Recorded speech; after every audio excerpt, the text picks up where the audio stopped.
Hello guys, welcome to my first actual video on the channel. Welcome to the big moment. Today we'll be talking about the NBA upcoming 2019-2020 season. Should be very interesting with new teams coming around, especially in the Western Conference. It's anyone's game. 1 through 8 have a legitimate chance to win the title. And something I've done is I've listed my top 8 from each conference, and I've put them in the bracket, and I've kind of predicted the bracket going in the next season on August 15th, which is very, very early. Injuries can happen. Players just don't live up to their potential. Chemistry doesn't work. Everything considered, this is way, way too early predictions. But I thought it would be a little fun. So here we go. First in the Western Conference, at the 8 seed, I got to put San Antonio just because San Antonio's not missed the playoffs for a good 20 years now. And Greg Popovich is still coaching. Now Tim Duncan's there coaching as well. An absolute legend. They still got DeMar DeRozan, Tim Duncan. They got a few young guys that are really good. So I think they squeeze in at the 8 by a game and a half a game. Just above the Kings. I had Kings at number 9. I think the Kings are very, very, very talented. They're young. Buddy Hield, De'Aaron Fox. I grew up watching him, actually. He went to Cy Lakes in Houston, Texas, where I'm from. And so that's just a very, very young core that is going to get better year by year. But I don't think this year's they're going to make the playoffs. But it's going to be by a game, maybe 2 games max. 7th seed, I have Portland. I know they're really low. I know they surprised a bunch of y'all, especially off of Damian Lillard's game-winning shot against the OKC Thunder to send them home. Just can we take a moment and realize how great that shot was? It ended the Thunder team as we know it. Paul George went to the Clippers in the blockbuster trade that just sent 5 or 6 first-round picks, which is absolutely insane, to the Thunder, and then Russell Westbrook joining up with my team, the Houston Rockets, which a lot of people have concerns for the Houston Rockets on how James Harden, Russell Westbrook, how is that going to mash? Russell Westbrook's one of the worst three-point shooting point guards in the league, where James Harden's the best three-point shooter, maybe behind Curry. I'll put Curry above James Harden when it comes to pure shooting three-pointers. But we have Eric Gordon, PJ Tucker, and Gerald Green coming off the bench as a three-point shooter. So how is that going to really work? Well, I think Russell Westbrook is going to take one step back. He's still going to play hard. He's still going to play good defense. He's still going to push the ball up and dish it out to Clint and dish it out to Harden and dish it out to Gordon and all of them. He's going to get his 20, 21 points, but I don't think he's going to injure at all. At anything, he's going to help this team that already has a lot of confidence and a lot of drive because they've lost to the Warriors now 3-4 years in a row in the playoffs. So, anyways, I have them at 7. Portland down at 7. I know it's a very big surprise, but you just got to look at all the teams in the Western Conference. And regular season, I don't think they're going to win a lot. They're going to lose a lot of close games to these big names like the Clippers, like the Lakers, like the Jazz. But come postseason, it'll be very interesting to see. Coming in at 6, I have Golden State. I cannot count Golden State out, even though Kevin Durant has left, of course, and Klay Thompson won't get back till early or late February, which is very, after All-Star break, there's about 20, 25 games left to play. He'll be healthy for playoffs. I don't see them winning more than 55 games in the regular season. I don't see them at all doing that. Maybe winning 40, getting at the 6th seed in the West, which, this year's West is very, very stacked, so I don't see that being a problem. Coming at the 6th seed, 5, this is where it gets tough. I don't know whether to put the Nuggets or Utah at 4 or 5, but I had Utah at the 5. They're going to be behind the Nuggets for about 3. It's going to be 2 or 3 games, maximum between the 4 and the 5. I have the Nuggets at the 4. Utah at the 5. Now, Utah addition Mike Conley, it was a great addition. It was just something that Mike Conley needed to do for himself, and the Jazz need to do. They need to go get a solid point guard. Ricky Rubio was good, but not good enough. They went and got Mike Conley Jr., which was very, very good for them. And I see them coming in at the 5 seed. They're going to be a tough team in the West, I'll tell you. You know, they've just been grinding every year. They have the former Defensive Player of the Year, Rudy Gobert. You know, they're an up-and-coming team in the West, and I have high hopes for them. And again, 4 are the Nuggets. You know, I personally think Jokic is better than Embiid. A lot of people disagree. They say Embiid's better. You know, I personally think Nikola Jokic is going to be a better player in the next 5 years. But right now, I'll give Embiid the edge just because Jokic isn't a flashy player. He's not when he scores over 30, he's going to, talk about that. No, he talks about his team. He does what the team needs to win. We saw that last year, winning, 60 games or something like that? I have them coming at the 4 seed. I don't think they're going to win that many games this year. Again, in the regular season, I think that was just, they won a lot of games close, a lot of games on the tail end.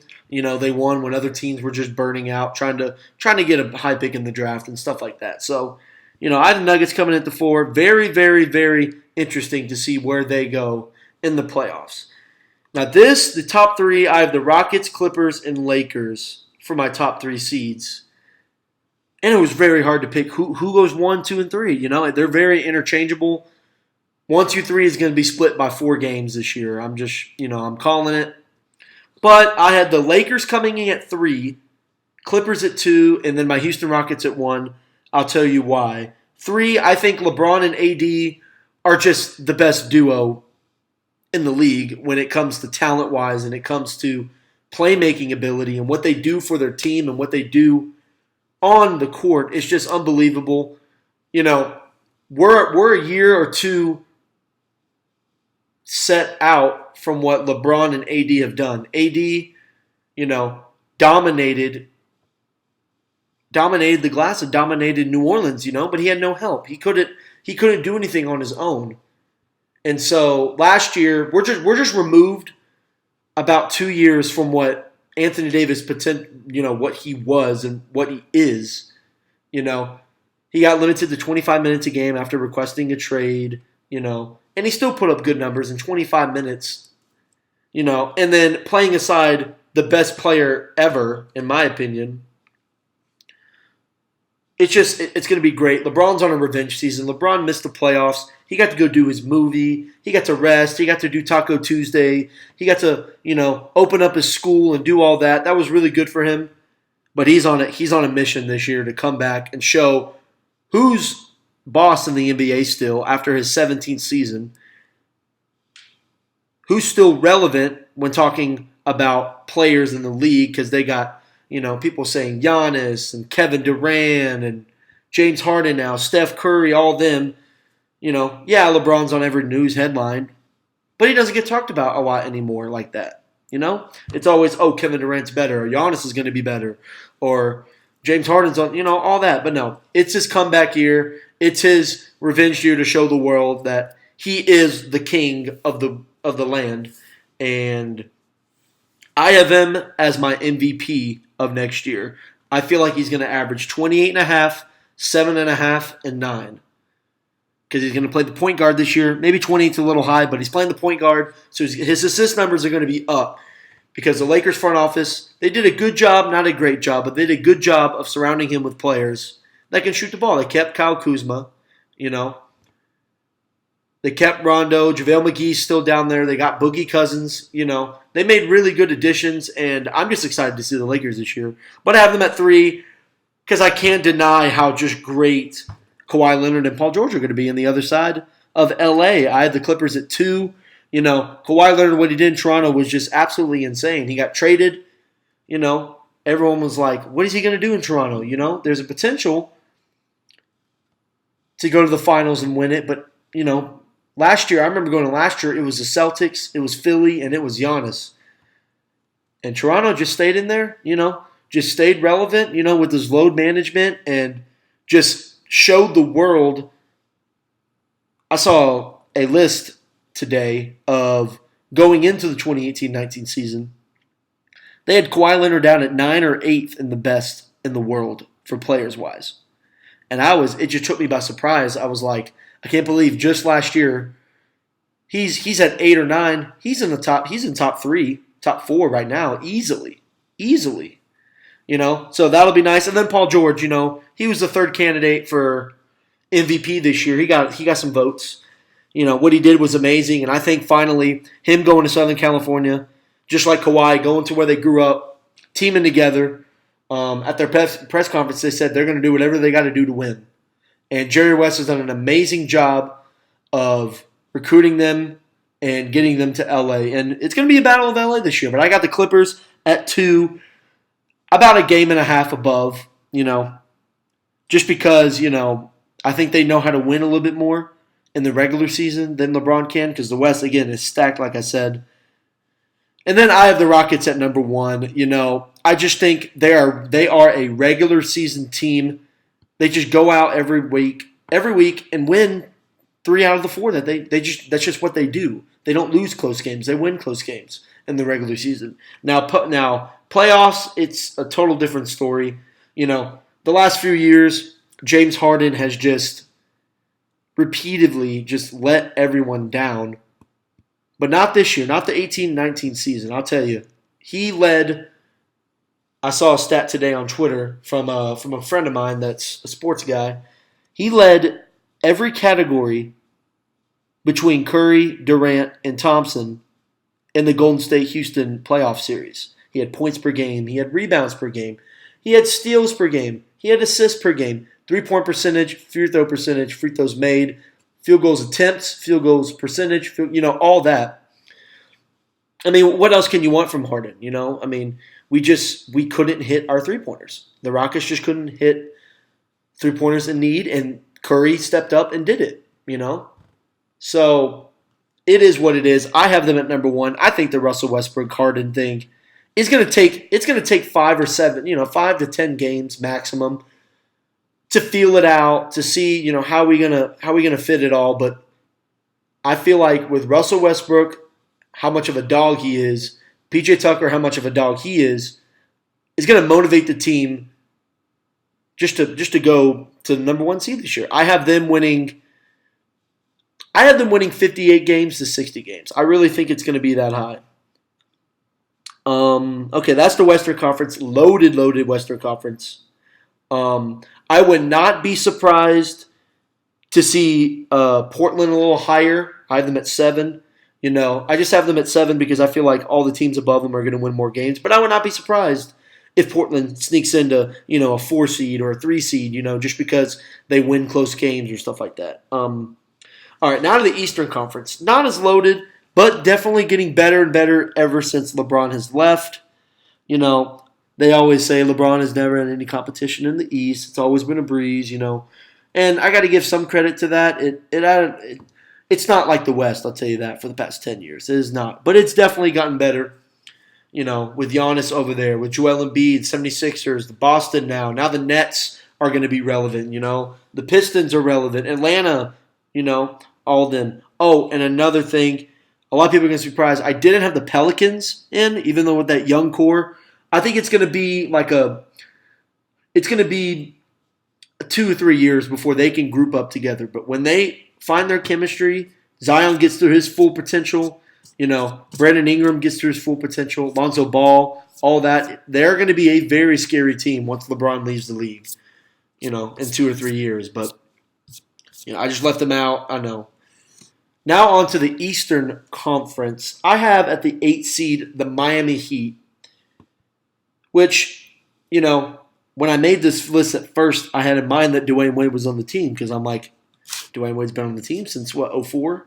But I forgot that he retired. But they got Jimmy Butler. They still have Goran Dragic. They lost Hassan Whiteside. So it'll be very interesting this year. I have them at the 8th seed. I think Jimmy Butler is going to be the reason why they make the playoffs. And yeah, I think it should be very interesting down in Miami this year.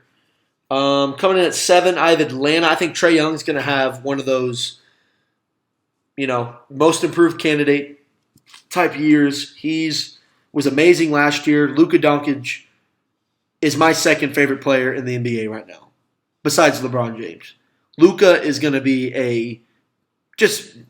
he's going to be a great player. Yeah, he's just going to be a great player. He was spectacular. He deserved the Rookie of the Year. And if Trae Young would have won it, I wouldn't have been mad. I'd have been kind of upset because Luka deserved it, and he did. But Trae Young had an amazing year. He showed that he can be a true point guard and a good point guard for this NBA. I think he's going to have a breakout year. I think he's just on the climb, and I have them at 7 just because it's going to take them some time to get together and win some games. They have Alex Len, another one of my favorite players, just because he's just your basic center that you don't get nowadays. Anyways, I have Atlanta at 7. Coming at 6, I have Washington. Now, John Wall, I don't know what to deal with him. I need to read some more. I think he's hurt. But Bradley Beal's back. Dwight Howard's not there anymore. But I think the Wizards are coming in at 6. They still have a squad. When John Wall gets back, they'll win 35, 40 games, to get the 6th seed. And coming in at the 5 seed is Toronto. Now, I know it's a little bit down. Now, they lost Kawhi Leonard. I know they kept their core, but they did lose Leonard, and other Eastern Conference teams have stepped up a little bit. So I think Toronto gets the 5 seed. Pascal Siakam is still on the rise. You still got Gasol there. You still got Kyle Lowry. It's going to be an interesting year to see how Toronto bounces back from losing Kawhi. But, former champs, 5th seed, that's where I have them. Now, coming in at 4, very surprising pick for me, but I just have a gut feeling on Kyrie and the Nets.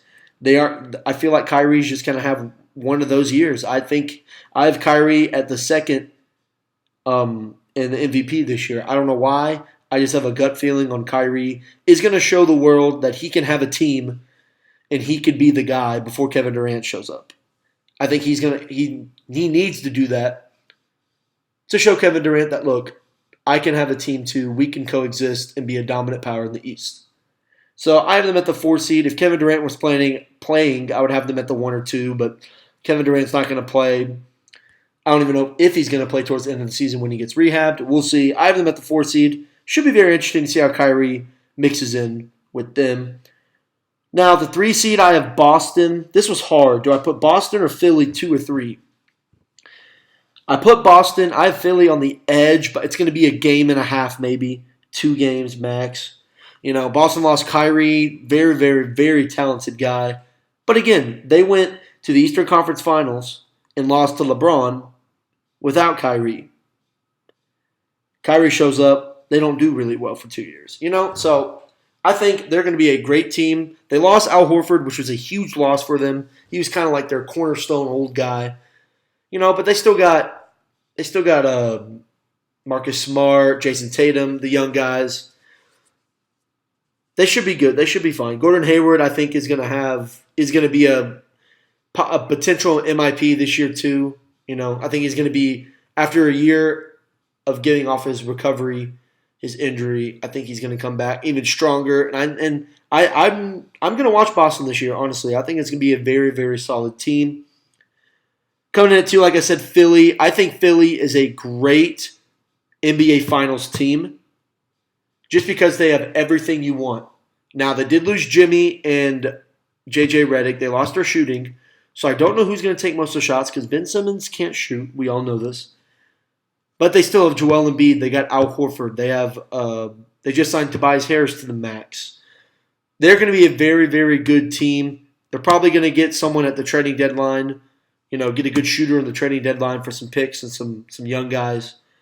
I like Philly this year. I really do. And they're going to be a solid squad this year. Then, number 1, I have the former MVP and the Bucks winning 60, 61 games. Giannis is only on the rise. He's very, very well deserving of the MVP last year. Personally, I think James Harden should have got it because when you average 36 – you average 36 a game and you don't win the MVP. I don't know how you do it. You break all these records. Your name is mentioned with Wilt Chamberlain. I mean, come on, really? If your name's mentioned with Wilt Chamberlain, then you kind of have to win the league. But, it's okay. It's fine. I'm not that mad. Giannis deserved it too. He dominated, and lost to the champs. So what can he say? But I think the Bucks are going to be good this year. They're going to come back even stronger, and they're going to make a run for it. I think it's going to be them and Philly in the East. I think. So now my sleeper team out of the East is the Detroit Pistons. I do not have them on this list. I didn't know if to put them in the Heat. I had the Heat winning by like a game and a half, but it wouldn't be surprised if Blake Griffin, takes that team and does it, takes it. Pacers, that's another team I didn't have. I don't really know about the Pacers. I know the Magic made the playoff last year, but we'll see. So yeah, that's 1 through 8 on each side of the bracket. Now I'm going to break down my bracket and who would I have in the finals with my awards at the end of the year. This is on August 15th of 2019. And the NBA Finals are in June of 2020. So it's a long 10 months. But it's fun to just do these predictions and see how they do. So back to the Western Conference. So I have the Rockets and San Antonio playing. I have Rockets winning in 5. It's not going to, the Rockets are going to beat San Antonio. Then I have the Nuggets, Utah. Now that's going to be a very good series. I got Nuggets winning by barely. Like 7 games. It's going to be one of those close ones. I got the Nuggets squeaking by just because of Jokic, and I feel like he's going to do what he did last year. Then I have Clippers in Portland at the 2 seed, 7 seed. I have Clippers beating Portland. And again, like I said, I wouldn't be surprised if Portland moves up to the 4 and 5, and maybe the Clippers are playing Utah or someone like that. But I have the Clippers in Portland. I have Clippers in 6. I think Damian, kind of proved to us that he's a guy. He's the second or third best point guard in the league. And he's a man, and he's not going to lose without a fight. But I still got the Clippers going to the second round. Now, Lakers, Golden State, it's going to be a great series just because, LeBron against the Golden State Warriors. But in the end, LeBron's going to win in about 6. Maybe it could go to 7. I don't really know. Probably 7. Lakers going to have the advantage so they don't have to play in their new arena. I don't know what it's called. So I have the Lakers winning in 7. Now, Rockets, Nuggets. This is a very hard choice. I have Rockets in 7, but I could very well see the Nuggets winning. But I have Rockets in 7. It's going to be a good series, going back and forth from Denver to Houston. It's going to be a great, great series. I just think Russell Westbrook and James Harden are going to take over because the Rockets have been just this close to the finals for the last 3 years, and it's hurt them.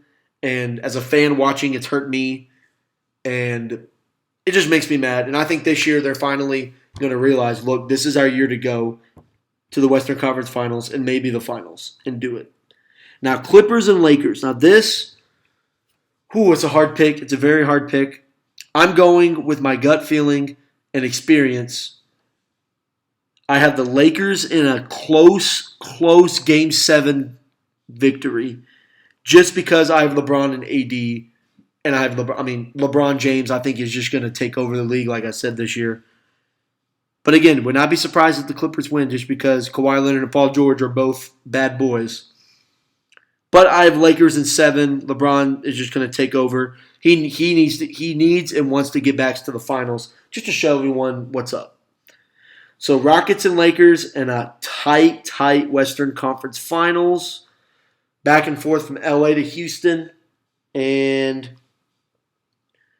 I had a very, very, very hard time choosing between these two. Because I could see both of them winning in 7, But when it comes down to it, I do have the Rockets, and this is not because I'm a fan of them. I do have the Rockets squeezing by in a Game 7 victory in Houston. Crazy, one of those crazy Game 7 victories. I don't know. Love LeBron. My gut feeling is he's going to the finals, but I just think James Harden and Russell Westbrook and PJ Tucker are sick and tired of not getting to the finals, and they're going to do everything they can to stop LeBron and AD from getting there. So I have the Rockets from the Western Conference representing them. Now I'll go to the East. Bucks, Heat. I have the Bucks in 4 or 5. It's going to be easy. Yeah. Then I have the Nets and Toronto. I have Toronto beating the Nets just because they have a better team for the playoffs. Kyrie's going to do Kyrie, but I think Kyrie is going to do too much of Kyrie. And Toronto's going to be a team win. They're going to win in 6 or 7. It's going to be a good series. Philly, Atlanta, I have Philly winning in 5 just because they're the better team. Trae Young's going to go off this year, like I said. But it's going to be Philly in about 5, I think. Boston Wizards, again, Boston probably going to sweep them, I'm not going to lie. But, yeah, that's what I have. So Bucks, Toronto, matchup of the Eastern Conference Finals of last year. I think the Bucks and Giannis are going to get revenge and take the dub in a close 7, maybe 6 games, maybe 7 games. It's very, very close. But they don't have Kawhi Leonard anymore, and I think Giannis is finals bound. I think he doesn't want anything else but an NBA championship. Philly, Boston. Now, this are 2 evenly matched, both really good teams. They don't have a star. They have Joel Embiid, Jason Tatum on the other end. Not a very star-driven teams. They're just going to be battling out, and it's going to be a close one. Game 7, of course. I have Philly on the edge because it's Philly's year. They've been rebuilding since 2011, 2012, and it's finally their time to do it. They got heartbroken in that shot. Oh, that shot was heartbreaking for Philly fans, I know. But I think Philly barely scrapes by. And then it's a Bucks-Philly. I think Philly is going to actually win it in 7 in Milwaukee, stunning the former MVP in Giannis, and go to the finals. So I have Rockets and Philly in my finals. I have Rockets winning in 6 games, maybe 7 games. I just think the Rockets have a better team than Philly.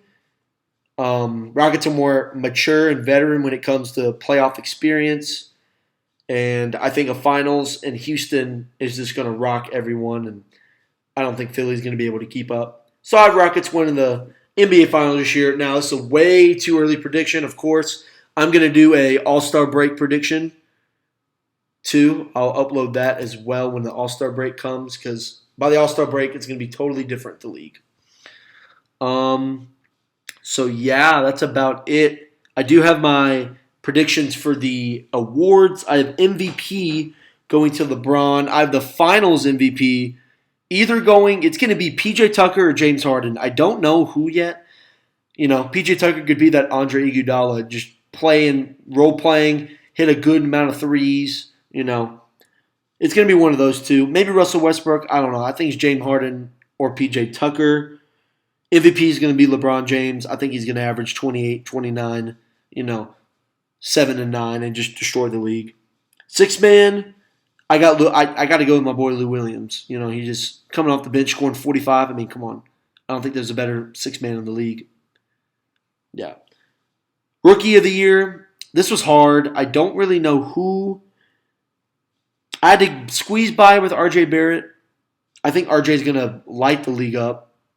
He's not better than Zion, but I think Zion's going to be shadowed just by these younger guys because they're trying to emerge as a star too. So they're going to get their touches, But RJ is RJ in the Knicks. It's him and DeAndre Jordan, And I most improved going to De'Aaron Fox on a slight edge over Trae Young. I think De'Aaron Fox is going to be,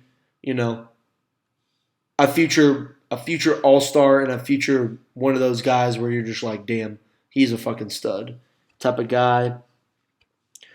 But yeah, that's it. Thank you for tuning in. That's my NBA season 2019-2020 playoff predictions, seeding predictions, and awards. Thanks for coming out to the podcast today. Thanks for joining in the big moment, and Big's out.